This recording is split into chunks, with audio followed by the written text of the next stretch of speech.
कि अनित्य अनुप्रेक्षा का वर्णन 19 गाथाओं के माध्यम से आचार्य महाराज भिन्न भिन्न गाथाओं के माध्यम से विषय दे रहे हैं और ये प्रारंभ हो चुका है। अनित्य का स्वरूप बताया है, वह ये है कोई भी पदार्थ नित्य नहीं है, अनित्य है, नश्वर है। जो भी पदार्थ दिखाई दे रहा है उसमें नित्यता नहीं है, इसको लेकर के वर्णन किया जा रहा है। वस्तुतः वस्तु का स्वरूप समझना बहुत कठिन हो जाता है और उसमें भी यदि मान लो साधन यदि उपयुक्त नहीं है तो विषय को भी रखने में व्यवधान उपस्थित होता है। इसको आप लोग ध्यान से आगे के लिए सुधार लेना चाहिए, क्योंकि मैं बोल तो रहा हूँ किंतु रिटर्न मुझे आवाज़ कुछ भी नहीं आ रहा है। ऐसा लग रहा है कि मैं बोल ही नहीं रहा हूँ। कोई बाधा नहीं।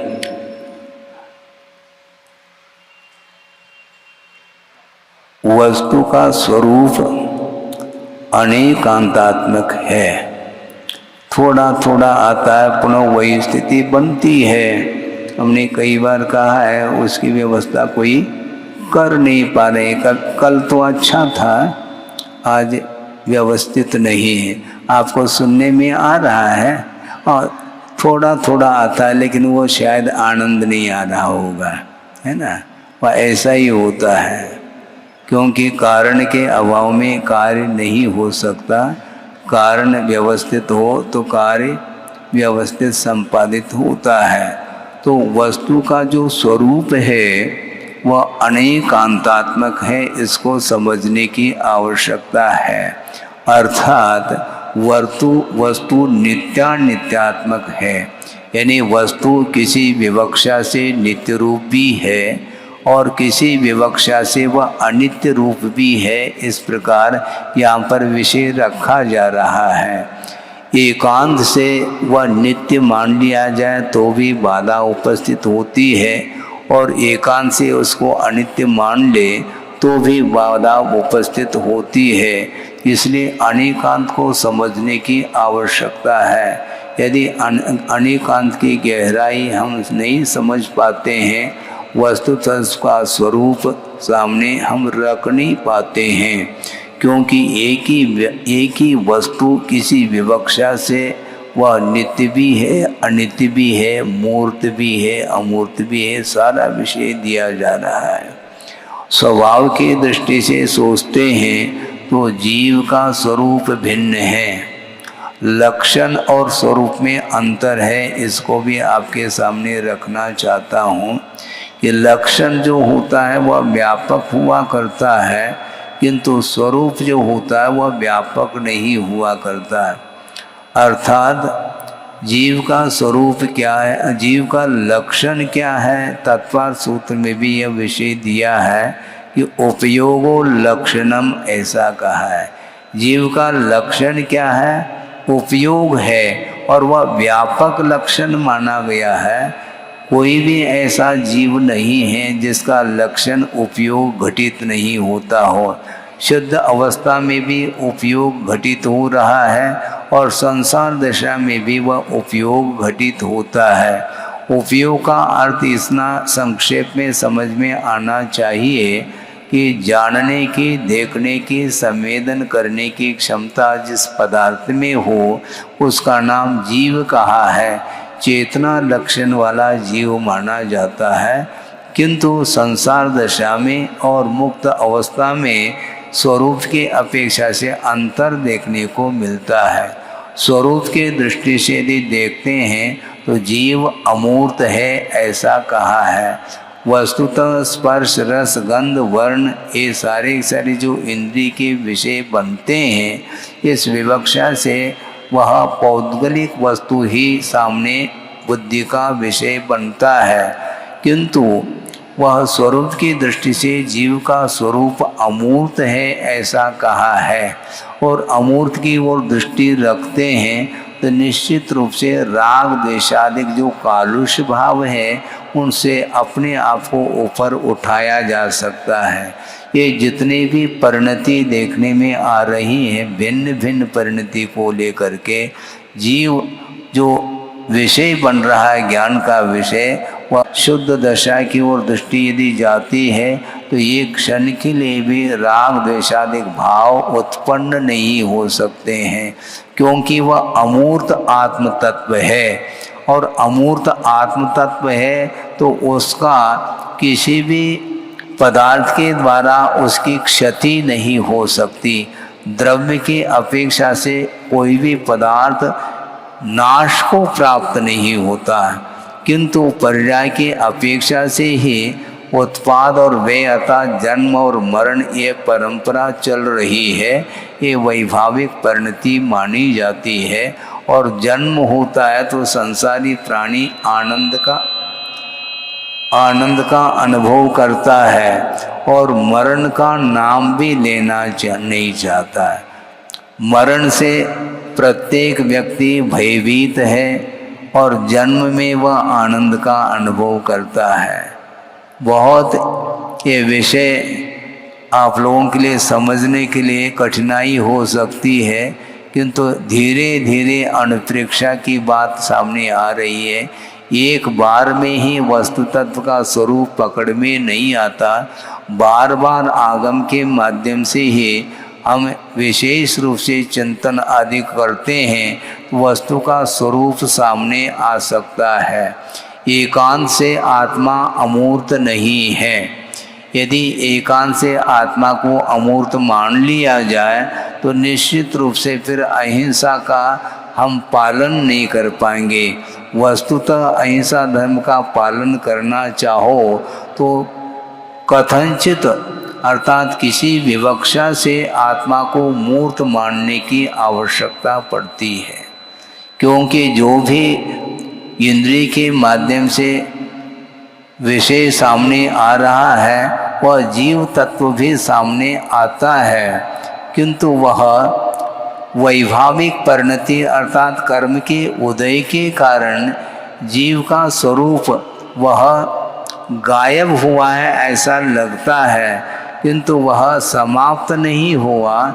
जानना देखना यह आत्मा का स्वभाव है, किंतु क्रोध मान माया लोभ आदि जो कालुष्य भाव हैं ये जीव के स्वभाव नहीं है। इसको श्रद्धान का विषय बना लेना चाहिए, और श्रद्धान का विषय बनाने के उपरांत भी कदम कदम पर ये कलुषता मन में आ सकती है, आती है। ये क्यों आती है? कर्म के उदय से ही इस प्रकार के परिणाम होते हैं। एकांत से जीव का दोष इसमें नहीं है, किंतु कर्म के उदय में इस प्रकार के संयोजना बनती है तो निश्चित रूप से स्वरूप ओझल हो जाता है, तो निश्चित रूप से वह उसके परिणाम कलुषित होते हैं। कभी कभी कषाय का मंद उदय रहता है तो मन प्रफुल्लित रहता है, और भिन्न भिन्न निमित्तों को लेकर के कर्म जब तीव्रता को लेकर के उदय में आता है,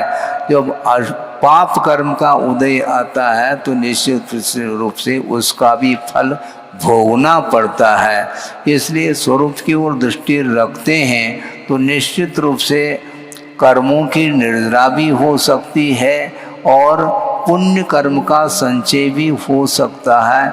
ये सारा सारा सर्वांगीण विषय इस अनुप्रेक्षा में कार्तिकेय स्वामी ने भिन्न भिन्न गाथाओं के माध्यम से अनित्य अशरण आदि 12 अनुप्रेक्षा 12 अनुप्रेक्षाओं को लेकर के कथन किया है। एक विषय आपके सामने रख रहा हूँ कि महाराज आप ये कह सकते हैं कि बार बार रिपीट करने की क्या आवश्यकता है। एक बार वस्तु का स्वरूप जानने में आ जाए तो पर्याप्त हो जाना चाहिए, ऐसा नहीं। भावना इसी को बोलते हैं। भावना का अर्थ क्या होता? पुनरावृत्ति।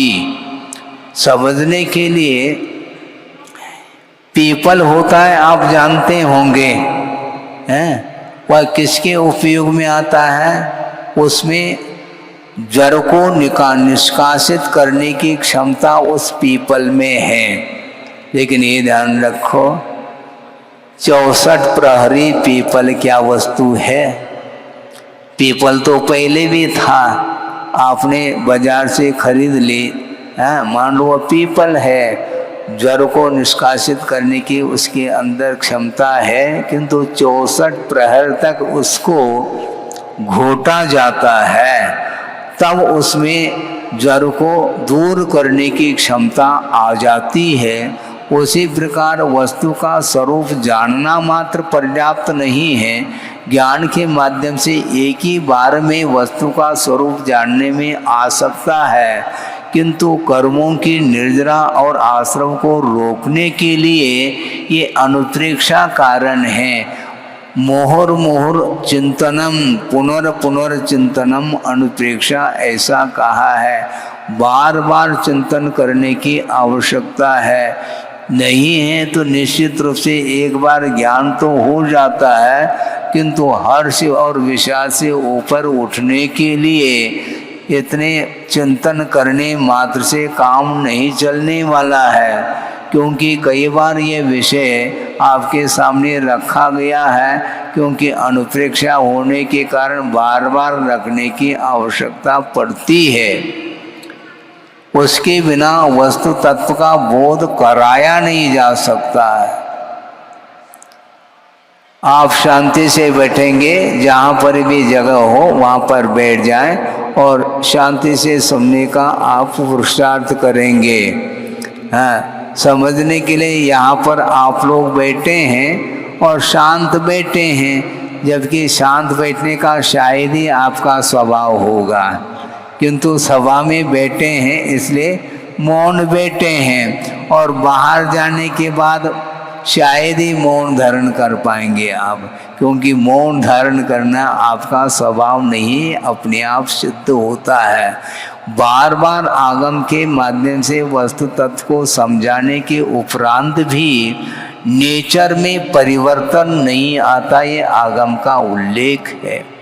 किसी दूसरे के निमित्त से किसी का हम नेचर परिवर्तित नहीं कर सकते। इस प्रकार कुंद स्वामी ने समय सार ग्रंथ में स्पष्ट उल्लेख किया है। और नेचर यदि परिवर्तित हो भी जाता है तो स्वयं के पुरुषार्थ के माध्यम से वह परिवर्तित हो सकता है, दूसरे के द्वारा नेचर को परिवर्तित नहीं किया जा सकता है।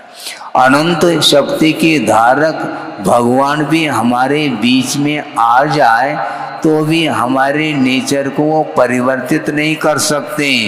यदि उनके हाथ में ये शक्ति होती तो एक ही बार में आपको अपने साथ ही ऊपर ले जाते हो, किंतु संभव नहीं है, क्योंकि इस धरती से अनंत आत्माएं परमात्म पद को प्राप्त कर ली हैं और अनंत वहाँ पर सिद्ध परमेष्टि विराजमान है लोक के अग्रभाग पर। और उस समय भी हम लोग थे और अभी भी इसी धरती पर हम भ्रमण कर रहे हैं। बहुत अच्छा विषय है, प्रसंग के अनुरूप हम रखना चाहते हैं कि एकांत नहीं है, किंतु वस्तु स्थिति को समझने की आवश्यकता है कि अतीत में हम लोगों ने अनंत बार देशना को सुनी होगी और भगवान की वाणी भी सुन ली होगी, डायरेक्ट इनडायरेक्ट। इसके उपरांत भी देशना का प्रभाव क्यों नहीं पड़ रहा है, ये बहुत बड़ा प्रश्न खड़ा है हमारे सामने। वो प्रभाव क्यों नहीं पड़ता है? क्या उनके अंदर कोई कमी है क्या? उनके अंदर कमी नहीं, पंच परमेष्टि के अंदर कोई भी कमी नहीं है। और पंच परमेष्टि की आराधना अथवा नमोकार मंत्र का जाप करते हुए भी थोड़े बहुत समय के लिए यदि मान लो जाप से निवृत्त हो जाते हैं तो पुनः पूर्व स्थिति पर हम आ जाते हैं? तो दोष किसका है? मंत्र निर्दोष है। जिस मंत्र की आराधना भगवान ने भी की है केवल ज्ञान होने के पूर्व में, उसी मंत्र की आराधना हम और आप भी कर रहे हैं, किंतु कदम कदम पर हमें अपने अंदर जो रागादिक भाव उत्पन्न हो रहे हैं उनको हम समाप्त नहीं कर पा रहे हैं। इसमें दोष किसी का नहीं है, अपना ही दोष मानना चाहिए। इसलिए बार बार प्रयास करिएगा।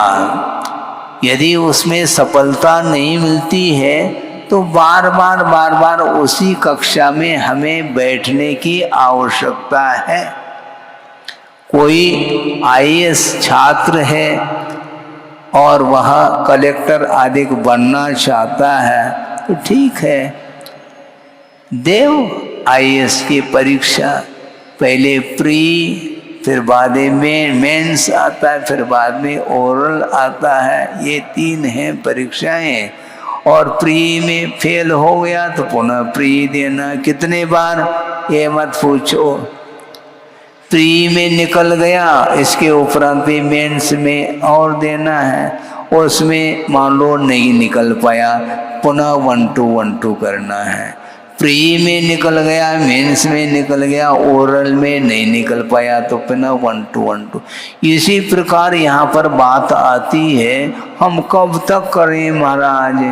जब तक आईएएस परीक्षा पास न हो तब तक आप कर रहे हैं, तो ये मोक्ष मार्ग में कब तक ये क्यों रट लगाते हैं आप? आपको निरंतर अनुप्रेक्षा, क्योंकि ये अनुप्रेक्षा, इसका विशेषण उन्होंने दिया है भव्य जनानंद जननी। वो कहा भव्य जीवों के लिए आनंद को उत्पन्न करने के लिए जननी के समान, माँ के समान ये अनुप्रेक्षाएं हैं, ऐसा कहा है। फिर भी इसमें मन संसारी प्राणी का नहीं लगता। क्यों? इसमें महाराज मन इसलिए नहीं लग रहा है क्यों? इसमें कोई मनोरंजन हमें दिख नहीं रहा है। तो मन को रंजायमान करने के लिए बहुत सारे वस्तु जिसका समागम हो सकता है उसमें आपको आनंद आता है। वो अनंत काल से उसका आनंद लिया है और पुनः पुनः उसी का आनंद लेने के लिए आप तत्पर हो। और अनुप्रेक्षा के लिए आप कहते हैं महाराज इसमें हमें आनंद नहीं आता, इसमें रिपीटेशन जैसा लग रहा है और उसमें भी पुनरावृत्ति हो रही, लेकिन वह रुच रहा है। मूल ये है, जिसको नहीं रुचता है उसके सामने भगवान भी उतर करके आ जाए तो उसको रुचेगा नहीं। बहुत विचित्र संसार का स्वरूप है। इसलिए आचार्य कहते हैं और गुरुदेव भी बार बार उन्होंने यही कहा कि ज़्यादा समझाने का पुरुषार्थ मत करो, समझने का पुरुषार्थ करो।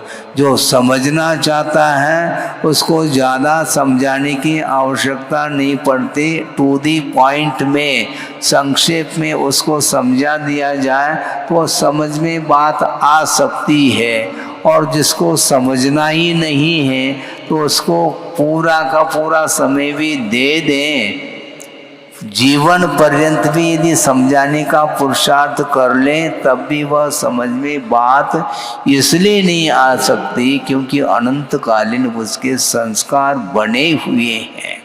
इसके उपरांत भी आचार्यों का ये कहना है कि कर्तव्य से कभी भी विमुख नहीं होना चाहिए। आज नहीं कल वह बात समझ में आ सकती है क्योंकि वर्तमान में तीव्र यदि पाप कर्म का उदय चल रहा है तो वह बात समझ में नहीं आती। फिर बाद में सामान्य व्यक्ति के द्वारा भी वह विषय समझ में आ सकती है। जैसे मारीची का दृष्टांत बहुत उपयुक्त है। वृषभनाथ भगवान युग के आदि में हुए और उनके सानिध्य में कौन कौन थे? 4000 है ना, 4000 व्यक्तियों ने श्रवण पद को अंगीकार किया था। और इसके उपरांत भी वृषभनाथ भगवान उनके लिए कोई उपदेश नहीं दे रहे हैं। बिना उपदेश दिए ही उन्होंने श्रवण पद को अंगीकार किया और इसके उपरांत उसका वहन नहीं कर पाए, इसलिए विचलित होते चले गए। बहुत सारे लोग जिन्होंने श्रवण पद को अंगीकार किया और वो स्खलित हो गए, और कुछ लोग पुनः श्रवण पद को अंगीकार करके साधना में रत हो गए। इसके उपरांत भी भगवान कुछ बोलते नहीं। क्यों नहीं बोलते? मौन है उनका, मौन तो है उनका। ये सोचना है हम कब तक समझाएंगे, समझना संसार को है नहीं, और मुझे अपने आप को समझना है। जब मैं ही अनंत काल से अपने आप को समझ नहीं पाया, अब दूसरे को मैं समझाऊं, इससे बेहतर ये है कि हमें सर्वप्रथम अपने परमात्मा तत्व को प्राप्त कर लेना चाहिए। उसके उपरांत यदि प्रभाव पड़ता है तो कल्याण हो सकता है। इस प्रकार उन्होंने विचार किया और मौन साधना के साथ उनका जीवन व्यतीत होता रहा। और 1000 साल के उपरांत उनको केवल ज्ञान उत्पन्न हुआ। उन्होंने सोचा होगा, मेरे ख्याल से अनुमान है हमारा, इसलिए मौन रहते होंगे, क्योंकि जो फुटकर व्यापार है उसमें लाभ क्या है? जब केवल ज्ञान हो जाएगा तो असंख्य जीवों का कल्याण अपने आप होने वाला है, तो हम क्यों ज़्यादा चिंता करें? उन्होंने सोचा पहले आत्महितम कादवम कर लेना चाहिए, पहले आत्महित कर लेना चाहिए, फिर बाद में दूसरे का हित यदि होना है तो प्रभाव पड़ सकता है। जरूरी नहीं प्रभाव पड़े, क्योंकि मारीची को देख लो, है भगवान का जब प्रभाव नहीं पड़ रहा है तो उसके लिए सामान्य व्यक्ति का प्रभाव कैसे पड़ सकता है? संभव नहीं है। और जिसका उपादान आप बैठिए, वो प्रकृति है, हाँ नेचर है, अभी सुधरेगा नहीं वो। हाँ शांति से बैठिए, जितना समझ में आ जाए उतना हमें समझना है। इसलिए गुरुदेव का बार बार कहना है कि शांति के साथ साधना कर लो, शायद संभव है उस साधना का प्रभाव परिसर के ऊपर पड़ सकता है। पड़े अनिवार्य नहीं, पॉसिबिलिटी है, संभावना के तौर पर कहा जा रहा है, प्रभाव पड़ सकता है। प्रभाव डालने का जो पुरुषार्थ है वो ठीक नहीं है, क्योंकि इसमें बाध्यता आती है, इसमें आग्रह ठीक नहीं। अनुग्रह कर लो, आगे बढ़ो, और अनुग्रह के उपरांत भी उसका कल्याण यदि नहीं होता है तो केवल कर्तव्य के दृष्टि से ही करने के लिए कहा है। कर्तव्य करना, आगे बढ़ना, इसके अलावा कुछ भी नहीं किया जा सकता। बड़े बड़े तपस्वी हुए हैं और घनघोर जंगल में जा कर के उन्होंने तपस्या की, उनको चिंता नहीं थी क्या विश्व कल्याण की? हैं, सुन रहे हैं आप? विश्व कल्याण की चिंता उनको नहीं थी क्या? प्रभावना होनी चाहिए, हैं? स्वयं दीक्षित हो गए और एकाकी हो करके एकांत में जा कर के तप कर रहे हैं। इसके माध्यम से कौन सी प्रभावना हो रही है, किसका कल्याण हो रहा है, ये सारा विकल्प मन में आ सकता है, किंतु आचार्य कहते हैं इसका नाम प्रभावना नहीं। प्रभावना वस्तुतः वह है, अपने निमित्त से अप्रभावना नहीं होनी चाहिए। ये वस्तुतः इसी को प्रभावना बोलते हैं, क्योंकि प्रत्येक व्यक्ति के पास ज्ञान जो है वह एक सा नहीं रह सकता, कम बेशी हो सकती है। इसलिए किसी के पास कम ज्ञान है, किसी के पास ज़्यादा है, इस तुलना में ही युग चला जाता है। तुलनात्मक दृष्टि से वह हमेशा उसकी दृष्टि बहिर्दृष्टि बनी रहती है, इसलिए आत्म तत्व का दर्शन वह नहीं कर पाता है। इसलिए अनुप्रेक्षा का चिंतन निरंतर हमें करना है। कोई करे अथवा न करे इसका हमें कोई भी विकल्प नहीं है। गुरुदेव का ये बार बार कहना रहा कि हमें स्वयं को धर्म ध्यान करना है, दूसरे के निमित्त से हमें अपना धर्म ध्यान करना है। वो हमारे निमित्त से उसको धर्म ध्यान हो जाए ये उसका पुरुषार्थ माना जाएगा। हमें करना है धर्म ध्यान, और धर्म ध्यान करने के लिए देव गुरु शास्त्र का अवलंबन लिया जाता है और संसार के स्वरूप के बारे में निरंतर चिंतन किया जाता है, तब कहीं जा कर के वस्तु का स्वरूप सामने आ सकता है।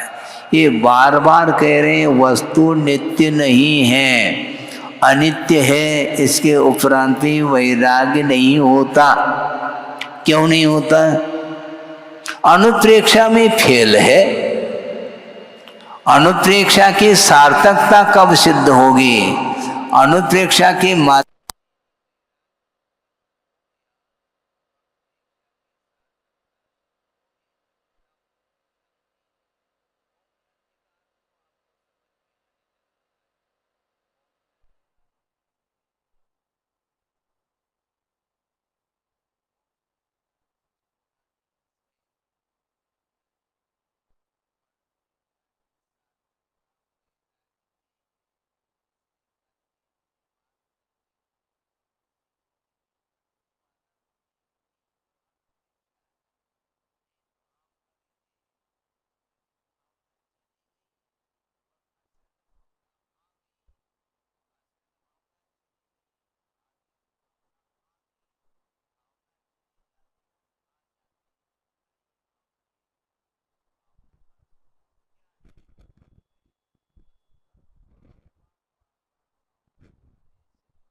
है मनोज्ञ? बोलो, उत्तर देना चाहिए। है? इसका यदि मनोज्ञ है तो भगवान से भी आपकी आकृति अच्छी मानी जाएगी। भगवान में जो वीतरागता है वो हम और आप में है क्या? इसलिए आचार्य कहते हैं वीतरागता की ओर दृष्टि रखो तो निश्चित रूप से उपयोग लग सकता है। निरंतर उनके चरणों में रहने का भाव आ सकता है। यदि राग समाप्त हो जाए तब की बात है।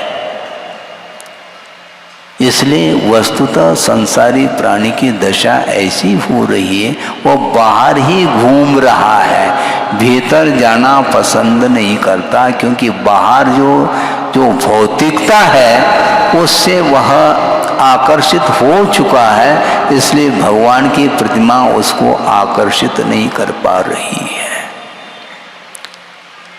इसलिए अनुप्रेक्षा अलग और ध्यान अलग ऐसा कहा है। ध्यान में निरंतर, उसमें परिवर्तन नहीं, और परिवर्तन की जो बात आती है वह निश्चित रूप से उससे वो उबता है, तभी वह चेंज करना चाहता है?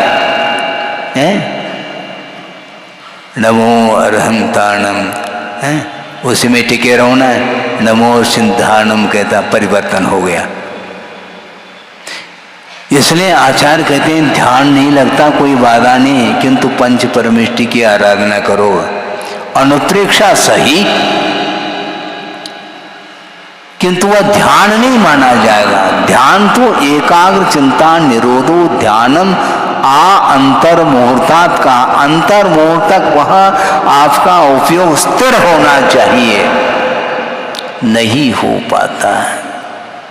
भगवान के चरणों में जाने के उपरांत भी मन क्यों नहीं लगता? हम उत्तर दे दें महाराज, इसलिए मन नहीं लगता, यहाँ पर कोई भीड़ ही नहीं, अकेले खड़े हैं भगवान, और इसलिए हमारा मन नहीं लग रहा है। मैं अकेला महसूस कर रहा हूँ। अच्छा, भगवान आपके साथ में नहीं है क्या? महाराज, साथ में होते हुए भी वो अपने आप में हैं, हम अपने आप में रह नहीं पा रहे हैं, इसलिए हम भीड़ की ओर जाना चाहते हैं। जाओ फिर, जल्दी करो।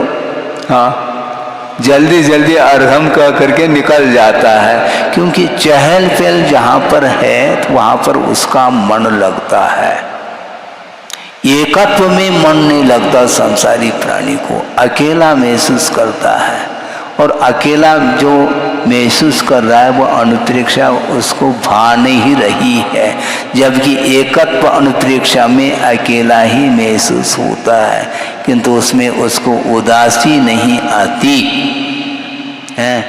क्यों? इसलिए उदासी नहीं आती क्योंकि संसार से उदासीन है वो, इसलिए उसको उदासी नहीं आती। वो कहता है बहुत अच्छा अवसर है, मैं अकेला ही बना रहूं, कोई भीड़ न आ जाए तो कम से कम भगवान का स्वरूप क्या है एकटक होकर के देख तो सकूं, क्योंकि भीड़ आ जाए निश्चित रूप से उपयोग डाइवर्शन ले लेता है। इसलिए एकांत पसंद करता है, और एकांत में बैठ करके 12 अनुप्रेक्षाओं का चिंतन निरंतर वह करता रहता है, और असंख्यात गुणी निर्जरा वह कर सकता है। ये मनोरंजन करते समय कभी भी निर्जरा नहीं होगी, किंतु उसके माध्यम से आश्रव ही होता रहता है, क्योंकि मनोरंजन जो होता है वह भौतिक वस्तुओं के माध्यम से होता है, और भौतिकता से जो ऊपर उठता है तो उसको उसमें रस नहीं आता है। किसमें रस आता है? आत्मा में लीन होने में उसको रस आता है। महाराज आपने कहा था ना, आत्मा तो अमूर्त है, उसमें कैसा रस आने लगा आपको? रस आने का अर्थ यह है कि आत्मा का संवेदन है। आत्म संवेदन के लिए बाहरी पदार्थों से मुख मोड़ना होता है, उसके बिना हम अपने आप में स्थिर नहीं हो पाते।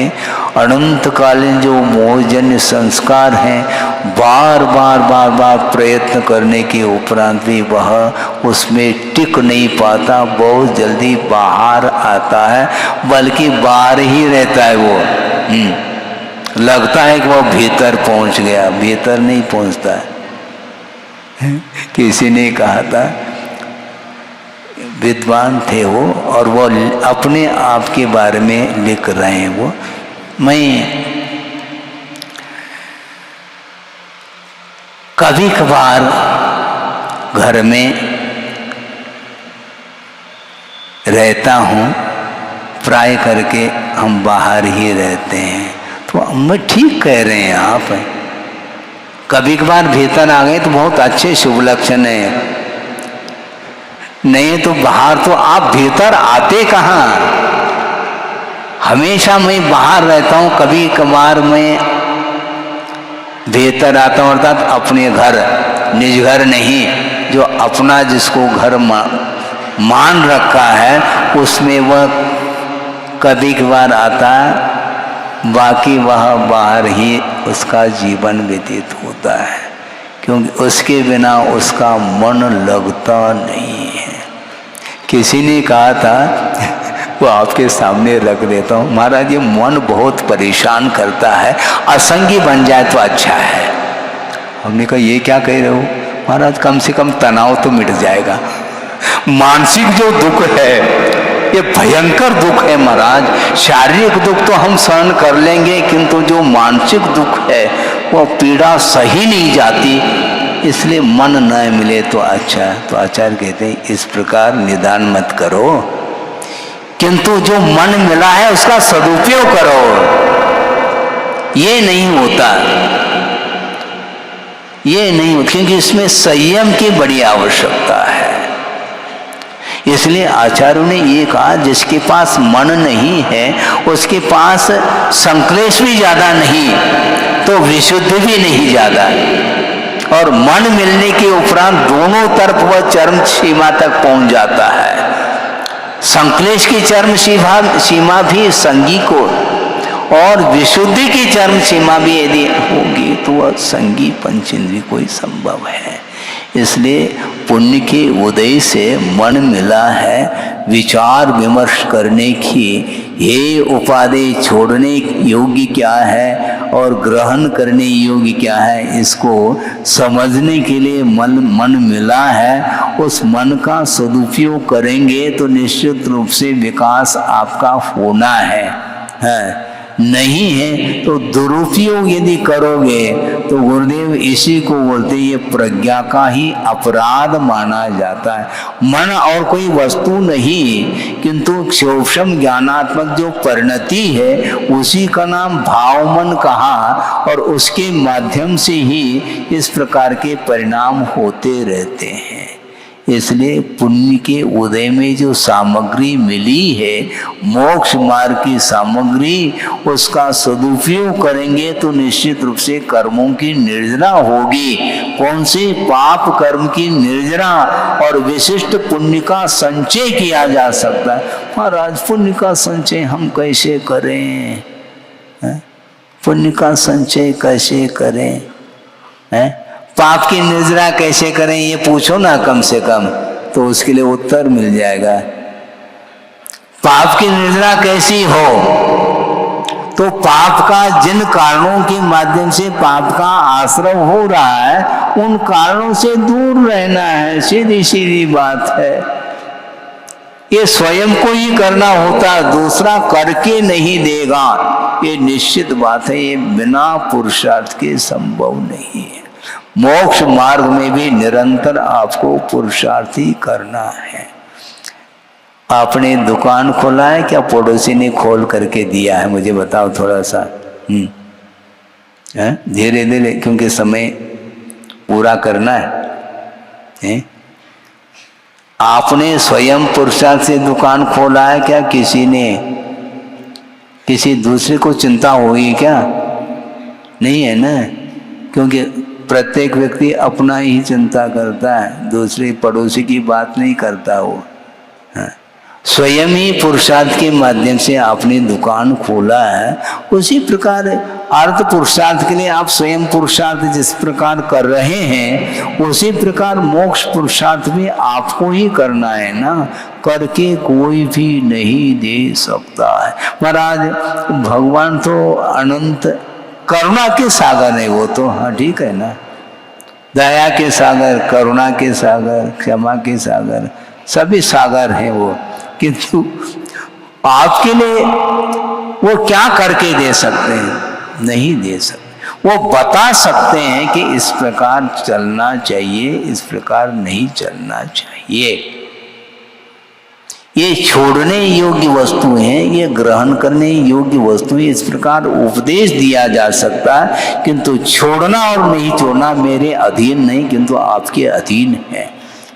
हाँ, क्योंकि संसारी प्राणी अभी तक अनंत काल से जो आया है, अपने रुचि के अनुरूप ही वह जीवन चलाता आया है। उसका जीवन जो व्यतीत हुआ है अपनी रुचि पूर्वक हुआ है, किंतु आगम के अनुरूप नहीं हुआ है।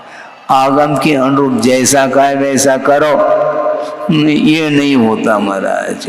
तो नहीं होता तो ओम शब्द जैसे आपकी इच्छा।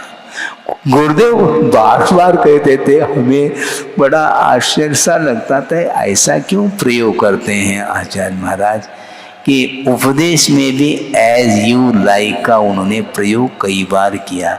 मैं सोचता था कि ऐसा क्यों, जबकि आचार्य महाराज का अधिकार है, आपकी मर्जी, ऐसा क्यों कहना चाह रहे हैं? वो इसलिए कह रहे हैं क्योंकि हमारे कहने से यदि हो जाता तो अभी तक हो जाता। जब भगवान के द्वारा भी मेरा स्वयं का कल्याण अभी तक नहीं हुआ,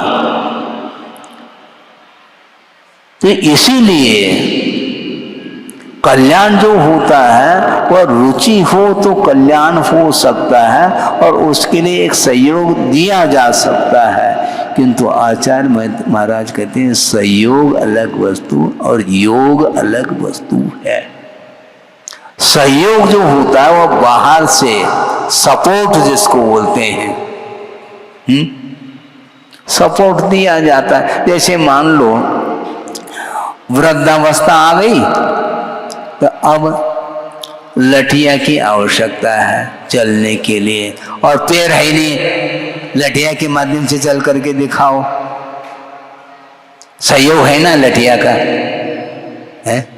पैर हो तब बैलेंस नहीं संभाल पा रहा है, इसलिए लाठी का सहारा लेकर के वो चल रहा है।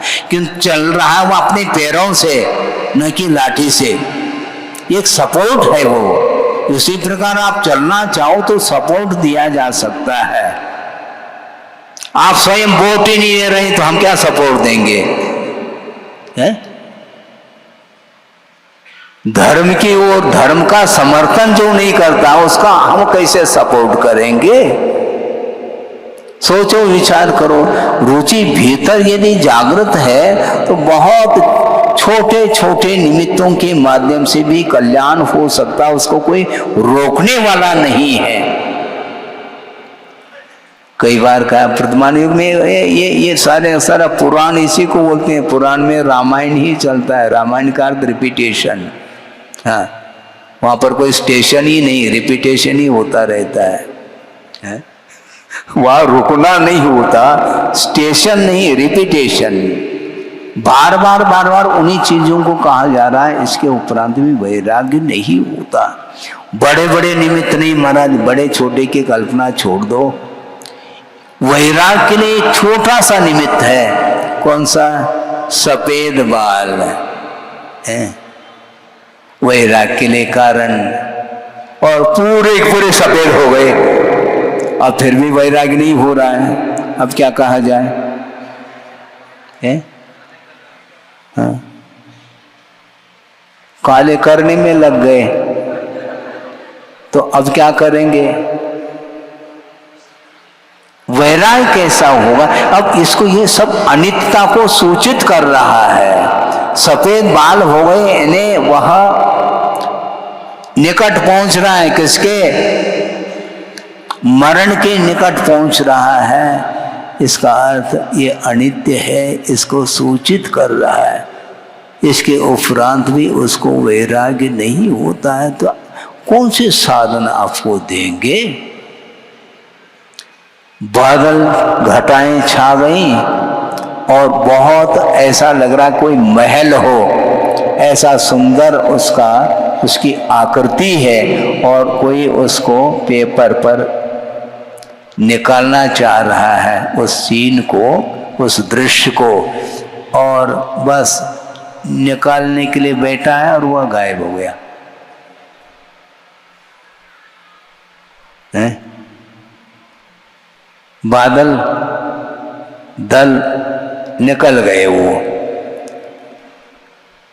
स्थायी कुछ भी नहीं है। उसी प्रकार किसी भी पल में यह पर्याय समाप्त हो सकती है। इस ओर यदि निरंतर ध्यान हो तो उसको वैराग्य हो सकता है, नहीं है तो उसको वैराग्य संभव नहीं है। राग कहीं छूट न जाए इसलिए ये इस चक्र में रहता है, हाँ? कहीं वैराग्य न हो जाए इसलिए हम 12 भावना का चिंतन नहीं करना चाहेंगे, कहीं वैराग्य हो न जाए हमारे लिए। इसलिए वह सोचता है कि महाराज हमारी बस की बात नहीं, न बस की है न ट्रेन की है। आपकी क्या बस की बात है? बहुत कठिन है। ये एक व्यक्ति को लेकर के नहीं कहा जा रहा है, एक व्यक्ति की बात नहीं चल रही है, ना आज की बात चल रही है। प्रत्येक संसारी प्राणी की यह आज की नहीं अनंतकालीन यह परंपरा चल रही है कर्म बंध की, और उससे वह ऊब नहीं रहा है। नए शरीर को प्राप्त कर लेता है और पुनः मरण को प्राप्त करता है तो पुनः ऐसा लगता है कि पहली बार हमारा जन्म हुआ है। आचार्य महाराज ने कहा था, हमें भी हंसी आ रही है कि प्रतिदिन भोजन करते हैं, लेकिन भोजन करने के लिए बैठ गए तो इतना उत्साह कि अभी तक भोजन ही नहीं किया हो कभी। इतना उत्साह, इतनी रुचि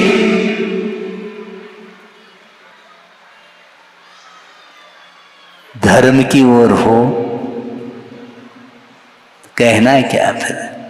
रुचि नहीं होती है, बार बार कहना पड़ता है और घूम फिर करके वही विषय आ जाता है।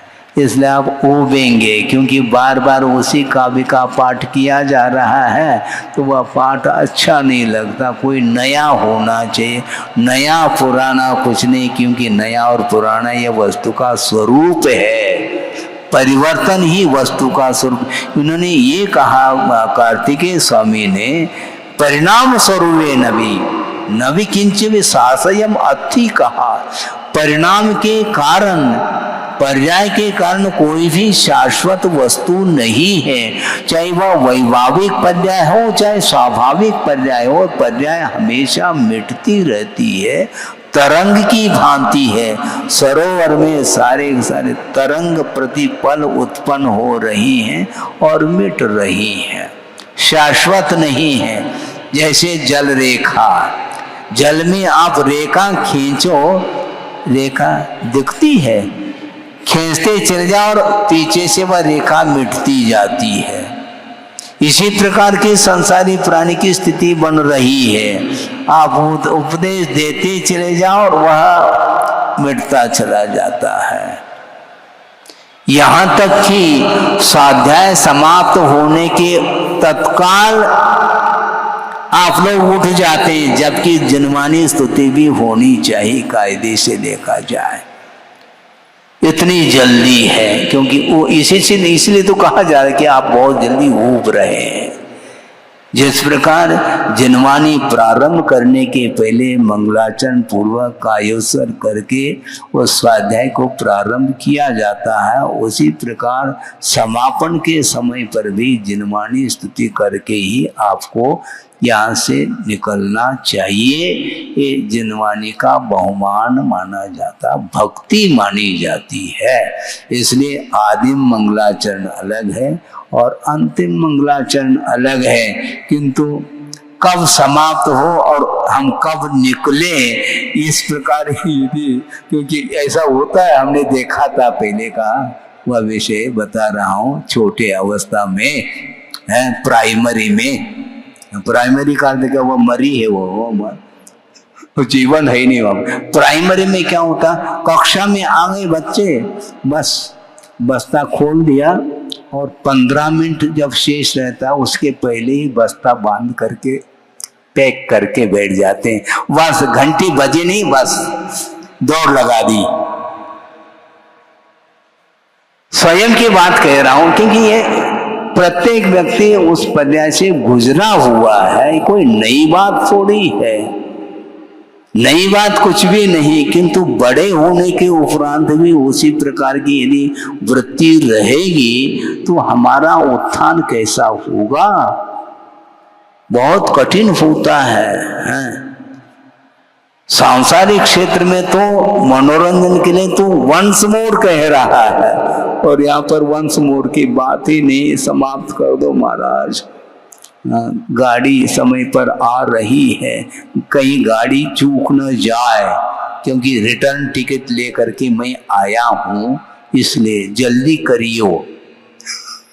अब सोचो, विचार करो। और इसी प्रकार का प्रसंग एक और हमारे सामने आया था, बहुत पुराना प्रसंग है, कुंडलपुर का, और वह 10 लक्षण पर्व का समय होगा जहां तक मुझे स्मरण है। और एक व्यक्ति आए, इतनी जल्दी में थे वो जिसका कोई हिसाब नहीं, और वह हाथ जोड़ करके उन्होंने कहा कि महाराज मुझे बहुत जल्दी है। तो मैं क्या करूं, कुछ करना नहीं महाराज, आपको ये बताना है अति संक्षेप में धर्म का क्या स्वरूप होता है। अच्छा, क्योंकि गाड़ी चूक जाएगी तो फिर मुश्किल हो जाएगा। अच्छी बात है, बहुत संक्षेप में धर्म की परिभाषा। जो अभी तक संसारी प्राणी को अच्छा लगा है वह अधर्म है, जो अभी तक अच्छा नहीं लगा है उसका नाम धर्म है। इससे अति संक्षेप परिभाषा और कौन सी हो सकती है, बोलो। लेकिन गुरुदेव ने पूरा कर लिया, जो बताना था 1 घंटे में वह बिल्कुल एक ही सेंटेंस में उन्होंने बता दिया, वो चला गया। इसको बोलते हैं अभी तक क्या अच्छा लगा, विषय और कषाय के अलावा संसारी प्राणी को कुछ रुचि ही नहीं रहा है। वो अच्छा लगा है इसलिए बार बार वह रिपीट करता चला जाता है, और धर्म रुचता नहीं। अच्छा जो नहीं लग रहा वह धर्म है, जो अच्छा नहीं लग रहा वह अधर्म है। इसलिए आप लोगों को चाहिए कि बार बार धर्म रुचना चाहिए, इसलिए पुनरावृत्ति भी हो जाए, कोई हमारे लिए कोई रिएक्शन नहीं, कोई साइड इफेक्ट नहीं होंगे, इसमें ध्यान रखो। हाँ, कल भी अनित्य भावना का चिंतन किया था और आज भी वही कर रहा हूं। मरना सबको एक दिन, अपनी अपनी बार। प्रतिदिन बोल रहा हूं महाराज, बोलना तो है, आप बोलो या ना बोलो, मैं तो बोलूंगा, क्योंकि इसी का नाम वैराग्य के लिए कारण होता। कभी भी किसी भी पल में अवसान हो सकता है, ये श्रद्धा का विषय बनना चाहिए। इसलिए होना चाहिए क्योंकि देव पर्याय नहीं है, यहाँ पर अकाल मरण भी संभव है। किसी भी निमित्त को लेकर के अवसान हो सकता है, इसलिए अवसान होने के पहले ही इस प्रकार चिंतन कर लो तो अवसान होते समय कभी भी दुख का अनुभव नहीं हुआ, क्योंकि ये होना ही है, अब क्या कर सकते हैं। लेकिन ये नहीं होता है। पाठ करना अलग वस्तु, मरना सबको एक दिन अपनी अपनी बार। ये पाठ किया जा रहा है, किंतु मरण की घड़ी जब आती है तो वह घड़ी छूटती है फिर,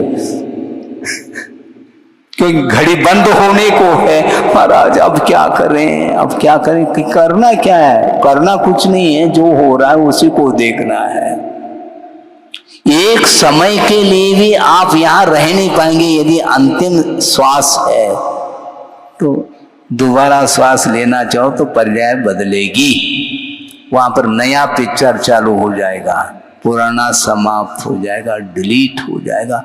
पुराने सारे जितने भी परिचय जिनके साथ आपका घनिष्ठ संबंध था वो भी समाप्त हो जाता है, नया जीवन प्रारंभ होता है, नया पिक्चर जिसको बोलते हैं। इस प्रकार अनंत बार जो है जन्म मरण हुआ है, इसके उपरांत भी स्वरूप समझ में नहीं आता। आपका समय हो गया है, क्योंकि ये अनुप्रेक्षा तो लगभग 4 महीने तक कर ली जा तो भी ये अनुप्रेक्षा समाप्त होने वाली नहीं। बहुत विस्तार के साथ आचार्यों ने इसका वर्णन किया है। अब आप लोग गुरुदेव की पूजा करने के लिए बैठे हैं, पूजन करके फिर यथास्थान आप जा सकते हैं। अहिंसा परमो धर्म की जय।